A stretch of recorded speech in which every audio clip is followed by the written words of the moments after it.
Coge el silencio. Póntelo como un manto. Coge el silencio.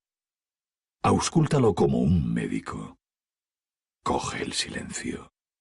En silencio, cógelo.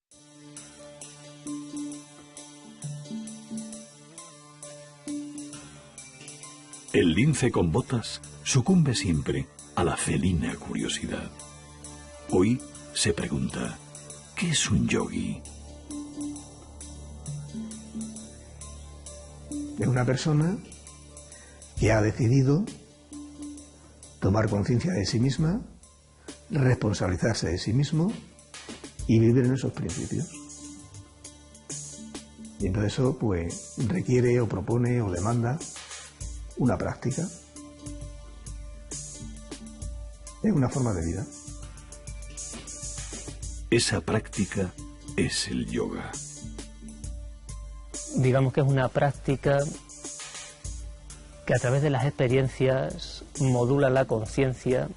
Al modularse la conciencia, ésta puede acceder a otras experiencias que van modulando la conciencia y así, en ese continuo diálogo se llega, por decirlo, a trascender lo ordinario, ¿no? Muchas personas, aunque esto pueda sonar muy raro el yoga o tal, pero en su vida tienen pequeños destellos, ¿no? Pequeñas revelaciones, de pronto pues se dan cuenta de algo, ¿no? De forma profunda, ¿no? Pues quizá a veces hace referencia a ese tipo de estados, ¿no?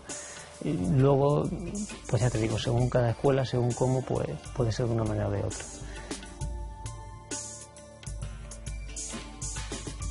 El silencio del yoga en el lince con botas.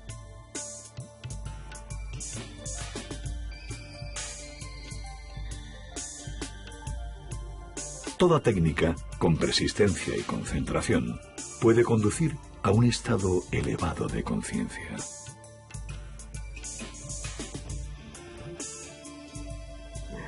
El ser humano, como tal, como energía inteligente que es, nunca perece. Es un continuo. Va evolucionando. Entonces, yo entiendo que nos proyectamos en este plano, en el físico, nacemos en el plano Tierra,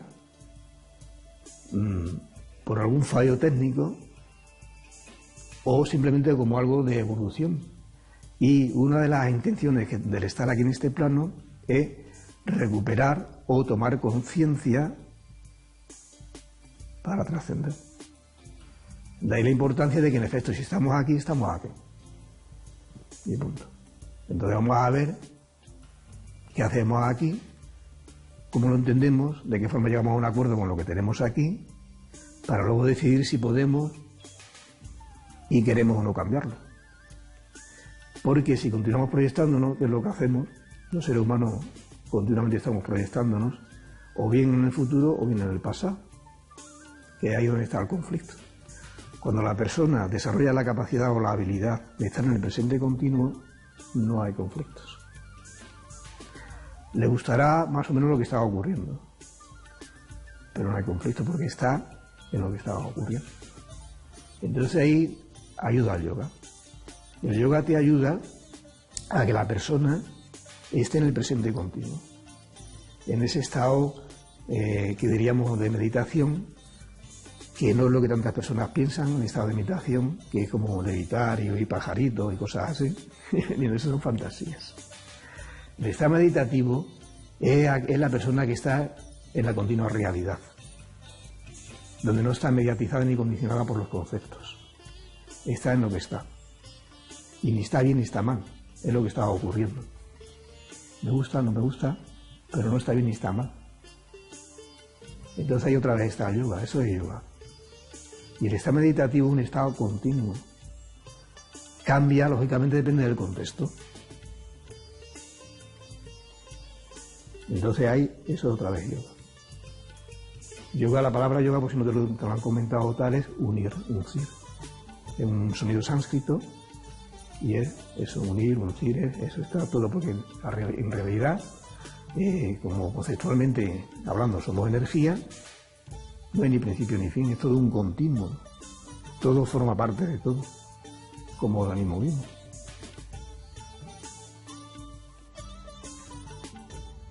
La primera virtud es la paciencia.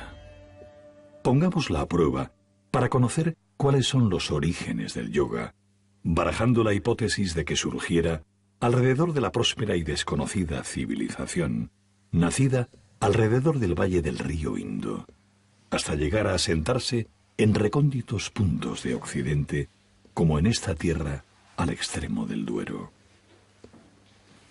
Lo que es el yoga que conocemos nos llega vía la India. Hace, digamos, 5.000, 6.000 años antes de Cristo, coexistían las grandes culturas del río. Estaba el río Nilo, con Egipto, el Tigris y el Éufrates, y estaba el valle del Indo, al noroeste de la India, en la frontera aproximadamente entre lo que es la India y Pakistán, en esa zona de la India. Entonces, en torno a los ríos surgieron ahí los grandes núcleos de población que tenían ciertas características. En Egipto es bien conocido que tenemos las pirámides. También en la zona del Tigris y del Éufrates había grandes edificaciones, ciudades amuralladas, fortalezas, etc. La zona esta del Valle del Indo es menos conocida y se está empezando a hacer excavaciones desde relativamente hace poco tiempo. Jarapa, Mohenjo-Daro son ciudades de aquella época y se observa que en estas ciudades no había murallas, no había grandes templos, no habría grandes palacios. Era una sociedad, por lo que dice su arquitectura y su distribución urbana, bastante igualitaria. Manejaban la agricultura con mucho regadío, tenían un clima muy benigno y era un matriarcado. Era un matriarcado. Las otras dos que hemos hablado eran patriarcados, eran más guerreras. Entonces, ese es el contexto en el que surge el yoga. Es una civilización pues muy característica. A la gente a veces le llama la atención de que las ciudades son bastante grandes. Algunas se habla de que para aquel entonces podrían tener incluso 50.000 habitantes, o incluso más, ¿no? Porque como todo esto son hipótesis, no tienen ventanas como tales, siempre tienen tragaluces o puertas desde que se entra desde arriba.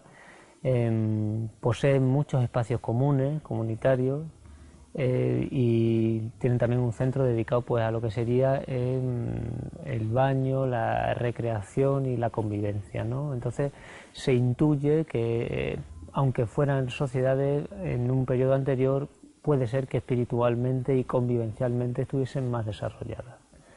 Yo, por ejemplo, en el libro que recuerdo ahora de André Van Liesbeth de Tantra, él incluso, bueno, viene o deja entrever que esa civilización podría estar incluso extenderse hasta todo lo que sería la cuenca del Mediterráneo, ¿no?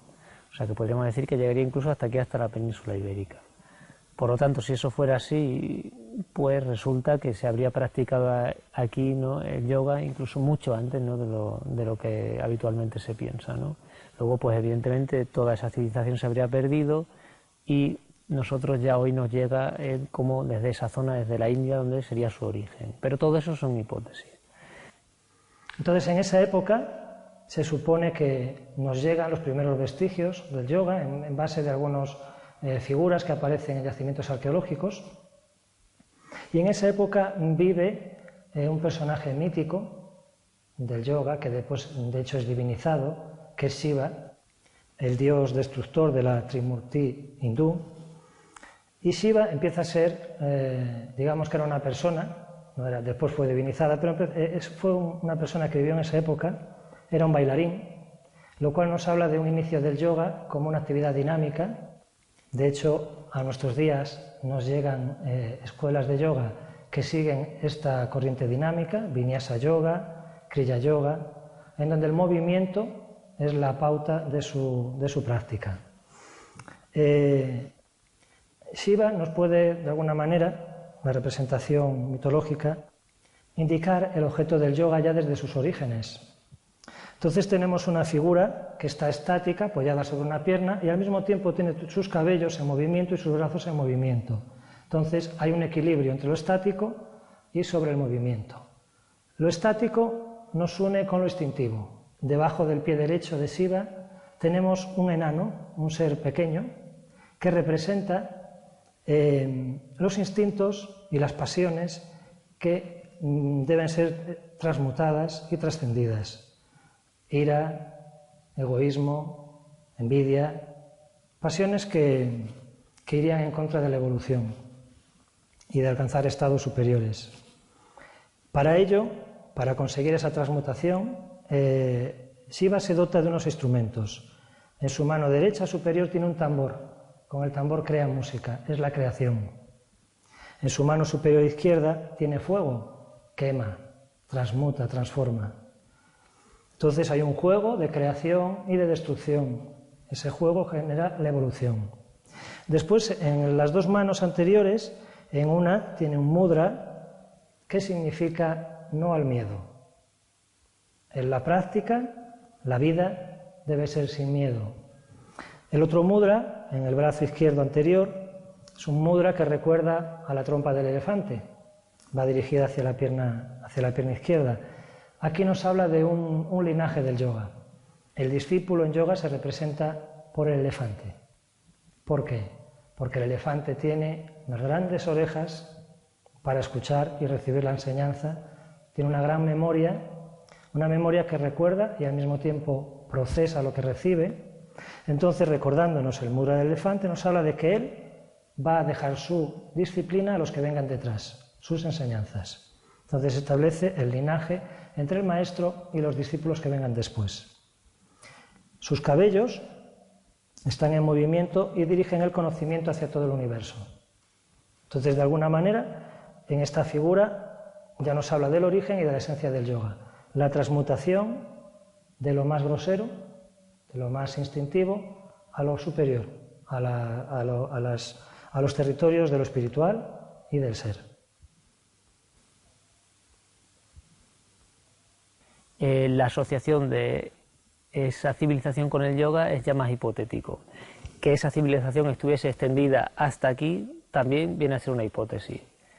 Pero lo que sí sabemos es que esa civilización hubo un momento en el que desaparece. Casi dicen de la noche a la mañana.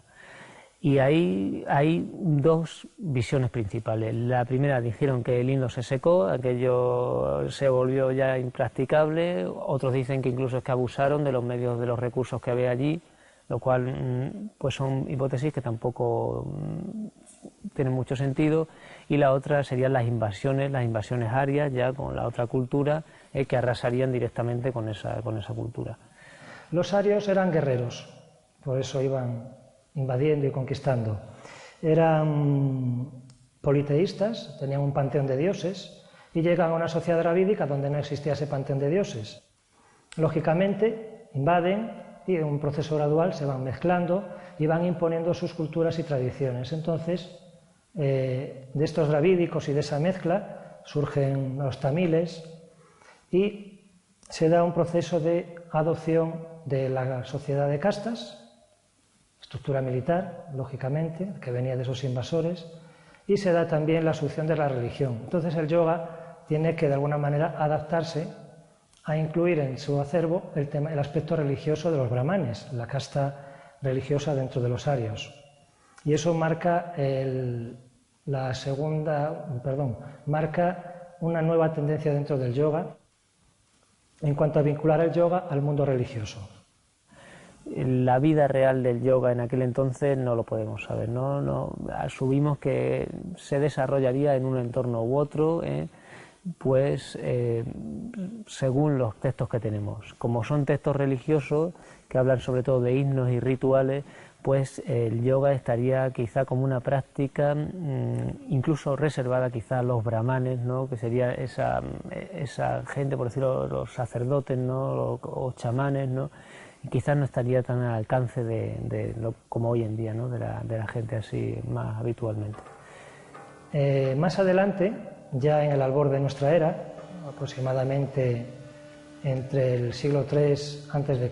y III después de Cristo, es muy difícil datar en la cultura hindú, se da el proceso de recopilación por parte de un sabio, Patanjali, que aparte de yogi era gramático, matemático, astrólogo, un humanista de su época, hace una recopilación de la ciencia del yoga buscando un punto de equilibrio entre la tradición dravídica que había preexistente y la sociedad que le toca vivir, en la que hay los brahmanes, y el aspecto religioso. Entonces crea un yoga que incluya un dios y que incluye aspectos de esa cultura predominante.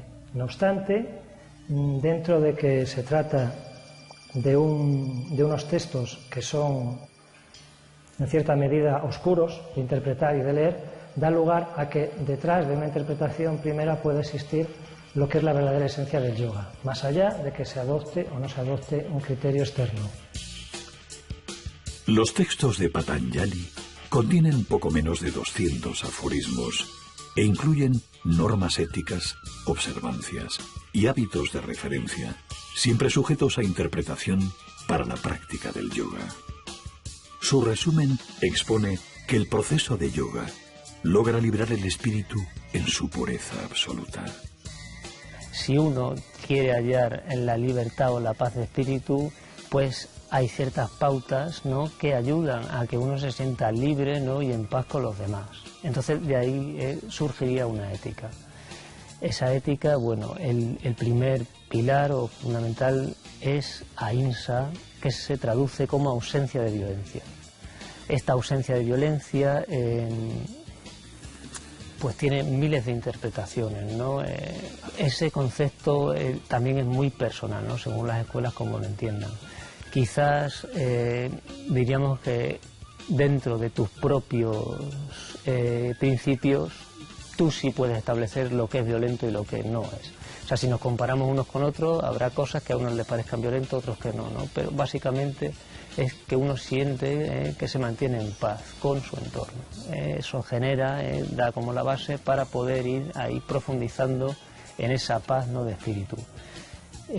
Lo siguiente sería satya. Satya quiere decir honestidad. O sea, siempre cuando uno miente, por decirlo, cuando uno oculta, deja de creer en uno mismo, ¿no? El gran problema de esto no es que engañes o dejes de engañar, que embauques o no, es que simplemente no estás realmente mostrándote, luego tú eres el primero que no confías, no crees en ti mismo. Entonces todo eso pues genera distorsiones de tu persona, de lo que tú realmente eres. Si quieres aclarar la conciencia, el mentir parece que no ayuda, ¿no? Lo siguiente, por ejemplo, sería honradez. ¿Por qué? Pues bueno, puede ser por muchas cosas, ¿no? Honradez, a veces se dice pues es que es el hecho de no apropiarse, ¿no?, de no robar, de no agenciarse de otras cosas, ¿no? Y sobre todo pues mantener también un poco la disciplina libre de todos esos deseos pasajeros, ¿no?, fluctuantes, ¿no?, que puedan llevarte a querer, ¿no?, apropiarte de cosas de otras personas o de otros seres. El siguiente sería brahmacharya. Hace referencia sobre todo a lo que es una sexualidad espiritual. Eso puede ser entendido de muchas maneras, ¿no? Cada persona tiene ahí total libertad para sentirlo y expresarlo como quiera. Quizá lo primero sería, pues, en esa sexualidad tratarnos como seres humanos, como seres sintientes, más allá de una mera satisfacción, ¿no?, de lo que serían de los órganos o de los sentidos. Otro consejo, ¿no?, con lo que sería referente a esa ética, ese comportamiento, la conducta, ¿no?, para relacionarnos unos con otros, sería aparigraha, y es el concepto de humildad o desapego, ¿no? En el momento en el que quizá uno quiere ser más o tener más, no queda más remedio que serlo quizá a costa de los demás, ¿no?, o dependerá un poco. Entonces, lo interesante es no rechazar aquello que necesitas, pero también reconocer que quizá con lo que necesitas es suficiente, ¿no? O sea, reconocer esa pequeña diferencia entre lo que es necesario y lo que ya formaría parte del decoro, de la ostentación, de más allá, ¿no? Entonces, mientras uno se mantenga lo necesario, pues de alguna manera está más libre. He dado cuenta que en este mundo siempre que algo quiere uno algo, ¿no?, pues le cuesta un esfuerzo, ¿no? Entonces quizás se desvirtúa un poco, se lleva la atención hacia el mundo exterior, quizás pues eso, siempre queremos más, ¿no? Una casa, no una casa más grande, un coche, no un coche más grande, no. Entonces es como un cierto equilibrio, ¿no?, en la humildad. Bueno, lo que tengo me sirve, me funciona, vale, está bien, ¿no? Entonces todo ese desapego, además si algo desaparece, algo ya no lo tengo en mi vida, bueno, pues ahí queda. Entonces todo eso conformaría la relación un poco con el mundo, ¿no? Con el resto de personas. El siguiente paso en el yoga de Patanjali sería los hábitos. O sea, no es dicho unas formas para relacionarnos con el mundo, ahora cómo me relaciono yo conmigo mismo. La primera, el primero de los hábitos es la limpieza. Para el yogi es muy importante la limpieza, porque el cuerpo y la conciencia son inseparables y de alguna manera uno influye sobre otro, ¿no? Cuando, por ejemplo, los zapatos son incómodos, es muy difícil disfrutar del paseo. Pues cuando el cuerpo, por decirlo, está sucio, es muy difícil que la conciencia pueda llegar a un grado de pureza, ¿no? De claridad, de entendimiento. Entonces por eso se tiene esa higiene tan profunda. Da una sensación muy diferente, ¿no? Cualquier persona cuando necesita realmente ducharse, se da una ducha, se siente limpio, ¿no? Ahí hay una sensación profunda de bienestar. Pero es que además te ayuda a aceptarte. Cuando uno está sucio, cuando uno está feo, pues es muy difícil mirar hacia adentro, mirar hacia el interior. Cuando uno está limpio, cuando uno se ve con buena cara, entonces eso ayuda, ¿no? A autoobservarse, a fijarse en otros detalles, ¿no? Aparte de que, bueno, que para algunas prácticas pues es muy conveniente, ¿no? Tener el cuerpo siempre lo más limpio que se pueda. Se llama, en el caso del yoga de Patanjali, el yoga de los 8 pasos. En parte se dice porque uno, como un escalón, va soportando un poco al otro, ¿sabes? Lo cual no quiere decir que es que no se pueda practicar alguno de los pasos por separado, pero más o menos uno va soportando al otro. Empieza, si quiere, desde lo exterior, ¿no? Que sería la conducta con los demás, los hábitos, serían los que estamos viendo, luego ya iría centrándose poco a poco en el interior hasta lo más espiritual. Por eso es eso, irlo viendo paso a paso. Si hemos visto que la austeridad, ¿no? El siguiente, por ejemplo, hábito es el que se llama estudio de sí mismo, estudio de uno mismo. Hay escuelas que lo llevan a estudio de textos sagrados, hay otras que no, que lo que dicen que es autoobservarse, ser consciente de uno mismo. O sea, yo estoy hablando contigo, pero me estoy dando cuenta de la postura del pie, me estoy sintiendo por dentro, siento mi respiración y de manera continua tengo una referencia hacia el interior. Esa autoobservación continua, permanente, es un hábito que sobre todo nos mantiene despiertos, ¿no? Alerta. No estoy, por decirlo, en la fantasía, sino que veo la fantasía, percibo la fantasía y además la realidad un poco a través de los sentidos, ¿no? Entonces esa autoobservación poco a poco nos va ya dirigiendo hacia adentro, ¿no? En la India también está muy aceptado lo que es el término del karma, y viene a significar que tus acciones de hoy son como una semilla que tú siembras y el día de mañana recogerás su fruto. Entonces también estos consejos se dan porque cuando tú decides practicar el yoga no es cuando llegas al estado de yoga, el estado de yoga lo alcanzará o no en un futuro, ¿no? Tiempo adelante, ¿no? Cuando esta práctica dé sus frutos.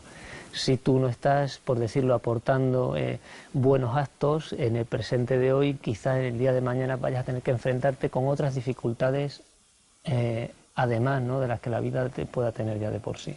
Entonces es un poco el sentido, ¿no? De estos consejos. Yo entiendo que sí es importante, pero no es crucial, ni imprescindible y mucho menos impositivo, para nada. Yo el yoga lo descubrí y lo vivo como una vía de libertad, en el sentido total de la palabra. No hay ninguna obligación. Hay un compromiso personal y una responsabilidad. Con lo cual ahí ya hay una cierta conciencia que te lleva a que tú te comprometas y te responsabilices de ese compromiso. Porque no hay ninguna obligación. Las obligaciones, yo entiendo, son para las personas que por lo que sea no quieren o no pueden comprometerse. Entonces hay que obligarlas. Cuando una persona es responsable, no tiene sentido la obligación. Entonces, cuando uno empieza a hacer yoga, es muy importante el compromiso total. Entonces ahí ya lo que como, que no como, o cómo me he visto, cómo no me he visto, o qué es lo que hago, qué no hago, no es tan importante. Lo importante es que yo practique yoga en su contexto. En la medida que yo vaya practicando el yoga en su contexto, me irá llevando a qué como, qué ropa me pongo, qué es lo que hago, qué no lo hago. Pero en ese orden. Porque si empiezo ya, que es que no puedo comer carne, es que no puedo fumar, es que no puedo mantener relaciones sexuales, es que según qué ropa no me la puedo poner, es que tengo que estar en un sitio que sea silencioso y tranquilo, entonces pues no voy a hacer yoga. ¿Entiendes? Porque si resulta que estoy viviendo en un sistema donde todo está ya ordenado, donde dentro de poco va a tener que pedir permiso para salir de casa, un día saldremos los impares y otro día los pares, como los coches, tal y como se está poniendo el tema, pues entonces si voy a hacer yoga y voy a estar en las mismas, pues mira, me quedo como estoy. Buena gana, ¿no?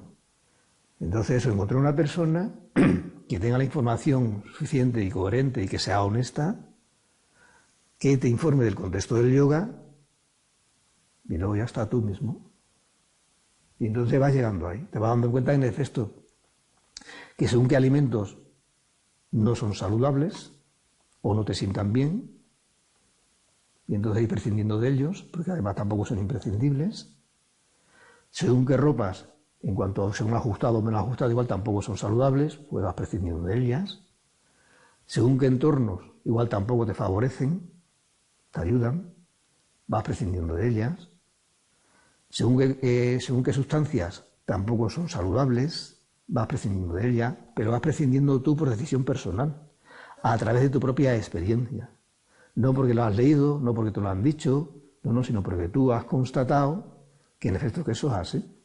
Que si fumas tabaco, los alvéolos se van cerrando, los alvéolos pulmonares se van cerrando. Entonces, si la base del yoga es la respiración, pues mira, a ver, puedes fumar y practicar yoga, claro que sí, pero igual no te va a resultar muy agradable, porque vas a estar tosiendo, vas a estar tal, según qué respiración no vas a poder hacerlas, porque los pulmones no te van a dar de sí. Entonces, mira, a ver, o sigues haciendo yoga y dejas de fumar, o sigues fumando y dejas de hacer yoga. Pero eso es una decisión personal. No está bien ni mal que tú fumes, ni está bien ni mal que tú hagas yoga. Si haces yoga, ocurre una cosa, y si haces yoga te van a ocurrir otras. Porque te vas a sentir de forma diferente. Tu estado mental y fisiológico va a ser diferente haciendo yoga que si no lo haces. Si nos damos cuenta, todos, antes de hayamos decidido no empezar con el yoga, todos teníamos previamente una ética o una idea de la moralidad, ¿no? O sea, para poder convivir como seres humanos, ¿no? Y llevarnos, entre comillas, bien o en la medida de lo posible, pues tenemos una ética ya integrada. El yoga solo está definiendo una ética, bueno, pues un poco con relación a lo que pueda ser su práctica, pero no deja de ser una ética, ¿no? En todas las culturas, supongo todos los pueblos tienen una ética. Los hábitos, quizás la limpieza también es un hábito habitual, ¿no? O sea, de una cosa, bueno, una virtud, ¿no? Que en todos los pueblos pues se ha entendido como buena. De hecho, se ha ganado mucho en salud cuando hemos conseguido separar el agua, por decirlo, potable del agua residual, ¿no? El alcantarillado, una serie de historias que han ayudado mucho, ¿no? a que podamos tener esa salud. Digamos que esos hábitos, esa ética quizás está integrada ya en el ser humano, ¿no? Por eso a lo mejor el primer paso que se entiende sería el de asana. Nuestra sociedad occidental, más proclive a la información que al conocimiento, sintetiza en la práctica de las asanas o posturas yógicas el yoga en sí mismo. Es un error común. Aprende el lince todo el sutil universo que emerge de este ejercicio. Entonces, el por qué practicamos o por qué se practican asanas. Pues, por ejemplo, si bien es verdad que toda esa variedad de posturas en un yoga y según ciertas escuelas tradicionales estaba sobre todo a lo mejor en un plano secundario, ¿no? Lo interesante, bueno, pues era simplemente que estas posturas fueran un medio para luego llegar a fines más elevados. Aquí en Occidente, lo que es la práctica de asanas constituyen muchas veces el pilar fundamental de la práctica del yoga de la gente. O sea, si a alguien le preguntas, ¿practicas yoga? Podríamos decir, entre comillas, que practicas asanas. Porque mucha gente, o sea, lo que entiende por práctica de yoga es ese tercer paso, si quieres, en el yoga de Patanjali, de asanas. Entonces, bueno, sobre todo tienen que ver en un principio, si quieres, con el desarrollo a nivel físico, ¿no? Ayuda mucho a que el desarrollo del cuerpo a nivel físico vaya tonificándose, vaya siendo capaz, por decirlo, de soportar poco a poco periodos, si quieres, más prolongados de inmovilidad. O sea, dentro de lo que sería la intención para las asanas dentro del yoga, ¿no? En el sentido amplio, sería ganar flexibilidad para que la estructura corporal en una postura concreta pueda mantenerse de forma prolongada hasta trascender la noción del tiempo, ¿no? Entonces, para que eso llegue a ocurrir, pues hay que sentirse verdaderamente cómodo, ¿no? Entonces, el sentirse cómodo en el cuerpo normalmente se consigue mejor con unos músculos, con una lasitud amplia. Si el cuerpo está anquilosado, es muy difícil que no me duela la espalda, aunque solo lleve 5 minutos, ¿no? Como voy a pensar entonces en poder permanecer más tiempo, ¿no? Entonces ese sería un poco el fin que pueda tener.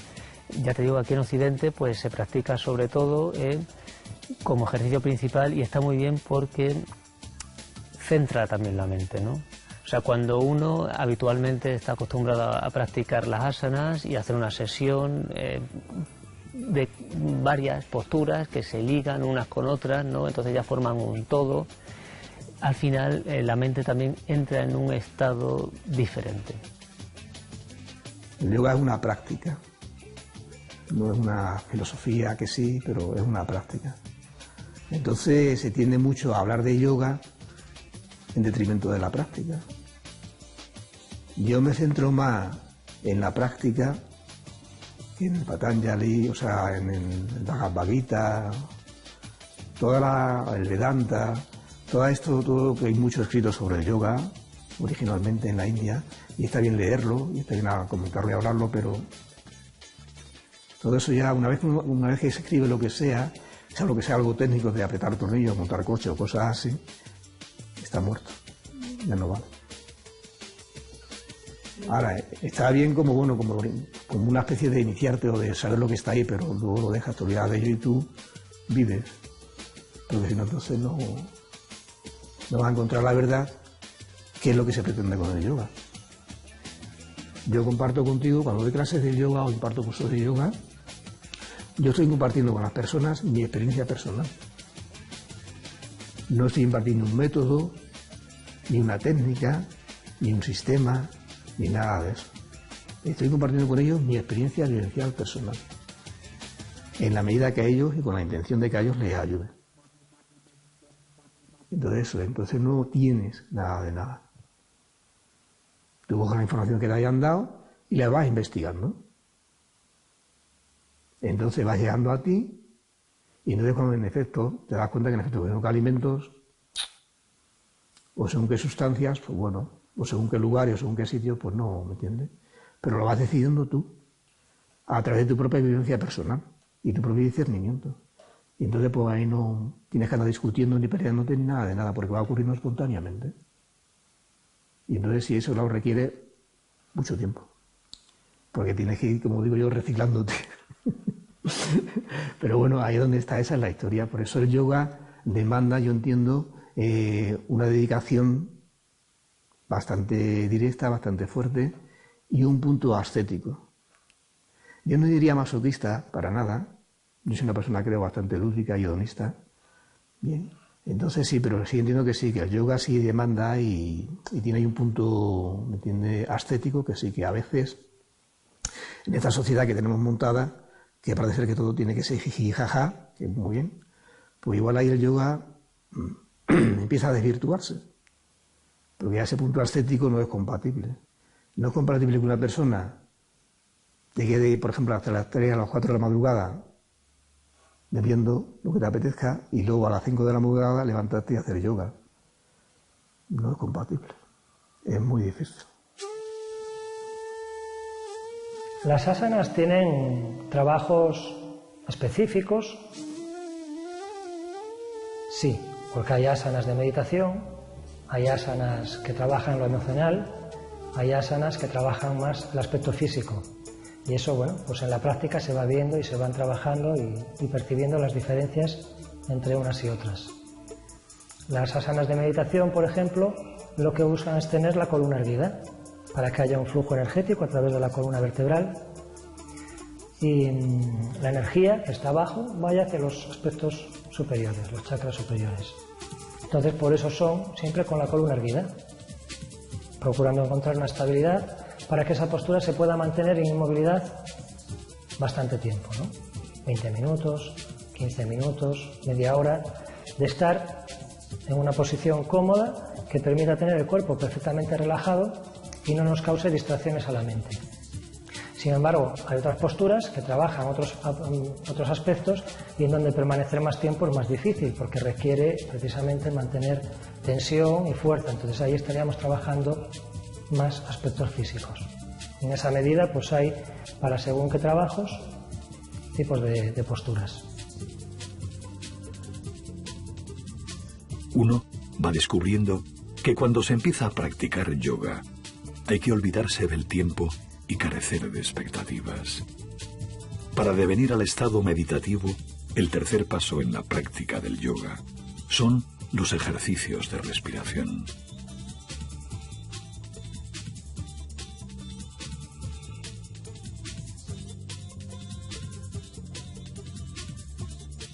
Sí, o sea, el tercer paso sería la asana, la postura. El cuarto es pranayama y se suele relacionar con los ejercicios de respiración, con la respiración. Entonces, sí podemos relacionarlos directamente, ¿no? Para hacer a lo mejor unos ejercicios de respiración es importante, si yo me voy a dedicar, por ejemplo, media hora o 15 minutos o 10 minutos a hacer ejercicios de respiración, pues es importante que pueda mantener la postura al menos durante ese tiempo, porque si no puedo mantener una postura, ¿cómo voy a acceder, ¿no?, a hacer unos ejercicios de respiración?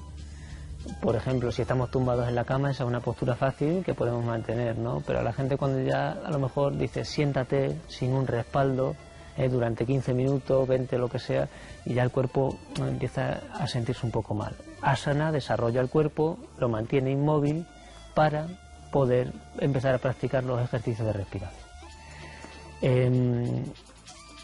Prana, ayama, que sería ese cuarto paso, hace referencia a prana, sería la energía universal, ¿no? Digamos, todo el universo existe porque vibra, porque hay una energía.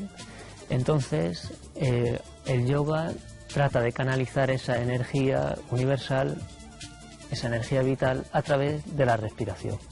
Según cómo respiremos, la energía es una o es otra.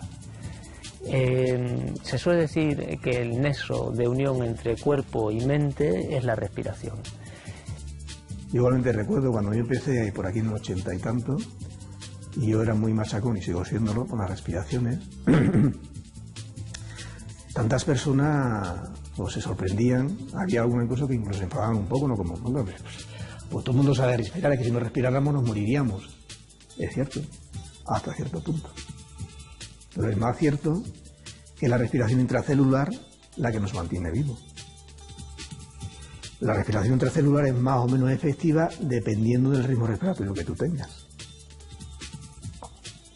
Entonces, la respiración es un proceso fisiológico que se produce espontáneo, también podemos nosotros condicionarlo. Ahí sería donde entraría el yoga, o otra técnica, lo que sea, ¿no? Pero estamos hablando de yoga. Entonces ahí donde ya estás tú con las respiraciones, y a través de esas respiraciones, que sería pranayama, o serían los kriya, luego igual, como me has preguntado, igual para que te haga algún ejercicio para que lo tenga alguna imagen visual, y las asanas o posturas. Pero la base es como la de la vida misma, la respiración. Si no hay una respiración consciente y premeditada, no ocurre casi nada y no llegamos a casi ningún sitio. Entonces en el yoga se empezaría por las respiraciones y se seguiría con las respiraciones. Que es un tema complejo, pero como he dicho hace un momento, como es algo espontáneo pero cada vez podemos, pues es cuestión de eso, de ir viendo cómo podemos llegar ahí. Y eso será lo que te va a llevar a ese estado. Pranayama entonces sería eso, el manejo de la energía vital, de energía cósmica, a través sobre todo de la respiración. consiguiendo entonces al final que ese proceso respiratorio literalmente desaparezca, entrando en un estado de aislamiento. Justo ese siguiente paso es el de pratyahara. Se suele traducir como retracción de los sentidos o recogimiento, lo cual se produce por la práctica de pranayama, ¿no? Llega un momento en el que pues, se aísla el cuerpo de todos esos estímulos exteriores. El conocimiento, a través de la experiencia, es diferente del conocimiento adquirido a través del testimonio. Sin embargo, el lince con botas no ha podido resistirse a volcar su interés, apoyándose tan solo en las palabras de quienes practican. Que cada cual saque su conclusión y temple la medida de sus límites. El mensaje es como el del artesano que construye sillas, el del albañil que levanta paredes de piedra, o el zahorí que halla el agua. Toda técnica, con persistencia y concentración, puede conducir a un estado elevado de conciencia.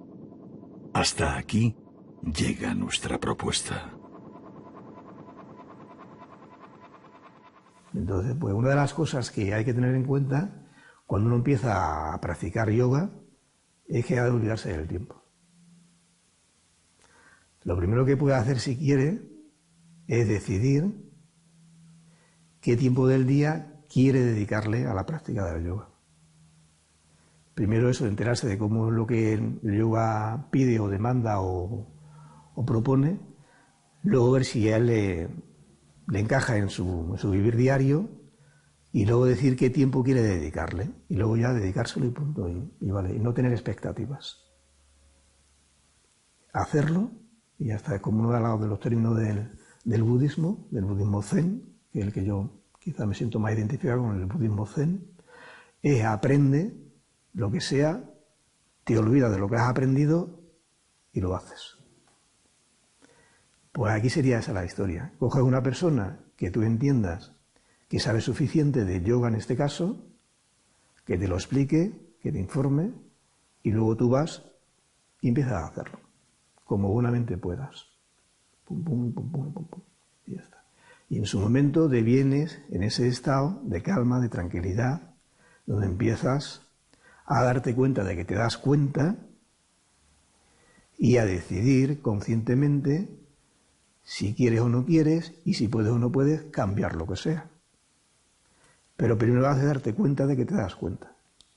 Si no, no se te ocurre. Porque esa es otra cuestión.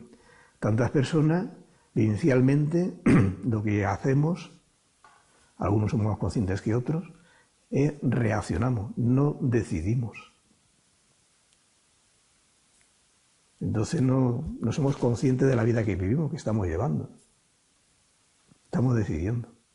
Y cada vez la sociedad, que somos todas las personas, estamos más metidos en esa dinámica y no nos damos cuenta que cada vez decidimos menos. Bueno, pues al yoga empecé a practicarlo en mi casa porque compré un libro, algo que me atrajo del yoga. Supongo que algo habría en mi consciente que me llevaba a ese camino y empecé a practicarlo porque encontraba que había un desequilibrio en mi vida y buscaba algo que me diera equilibrio. Y fue empezar en el yoga y ahí sigo. Son ya 12 años que llevo practicando el yoga y lo he practicado en varias etapas con alguna discontinuidad. En la última etapa ya más constante, desde hace 6 años. Yo trabajaba, antes de llevar el centro, trabajaba en una entidad financiera y trabajando en la entidad financiera empecé a formarme en un curso de profesor de yoga y empecé a notar cambios en mi vida. El principal fue la cuestión del miedo. Cuando uno pierde el miedo empieza a ver las cosas de otra manera y me di cuenta de que estaba llevando una relación en el trabajo muy desigual con la empresa.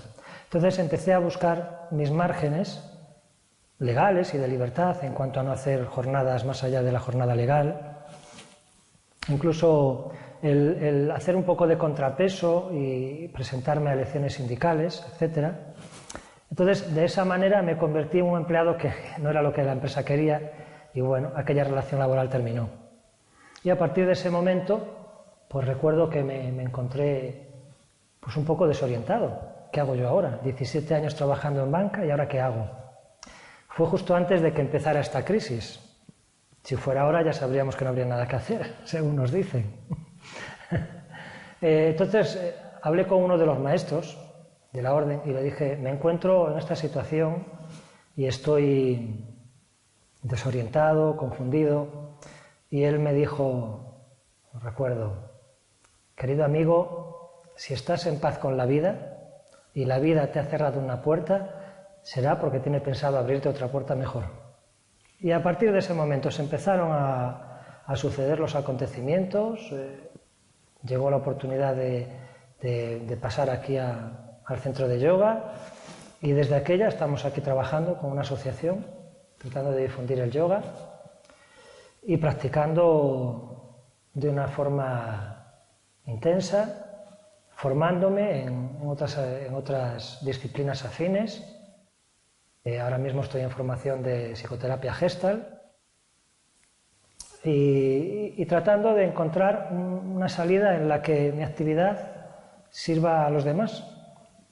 Entonces, como a mí me sirvió y me vino también, pues, y quiero aprender yoga, más yoga, aún no sé nada de yoga, la verdad que llevo muy poco tiempo para poder hablar del yoga, lo hago desde la humildad y de mi experiencia, pero veo que a mí me ha aportado mucho y siento entusiasmo por compartirlo y transmitirlo a los demás. Y en eso estamos. Y bueno, quizás si te abres a una nueva forma de ser, hay que reconocer que tienes que dejar otra forma antigua atrás. Quizá por esto el yoga para algunas personas supone un paso difícil a dar, porque ese viejo personaje, esa persona a la que estabas acostumbrado a ser, va a dejar de existir, ¿no? Sí es verdad que cuando uno empieza a practicar yoga en profundidad y con el tiempo empiezan a cambiar cosas, empiezan a cambiar la forma de percibir, entonces ya no hay vuelta atrás. No hay vuelta atrás. Una vez empieza eso, ya no hay vuelta atrás, ¿no? Entonces quizás eso haya personas que les supone una pequeña barrera. Podríamos decir que sí, hay esa otra parte que se pierde, ¿no? Pero siempre está ocurriendo, ¿no? Es como uno está en el colegio y bueno, el colegio se acabó y luego viene el instituto y luego viene otra cosa y también se acaba y viene otra cosa. Siempre que nos mantengamos abiertos, pienso que no tiene por qué ser una barrera, ¿no? Es simplemente fluir con cosas nuevas, conocimientos nuevos que te pueda aportar en tu vida el yoga. El yoga, en su práctica genuina, es una contestación a lo establecido, porque es una vía de libertad y el sistema no quiere individuos libres. Somos un conflicto para la sociedad. Lo cual no quiere decir que no podamos compartirla y vivir en ella. Aquí me ves, tan contento y tan feliz.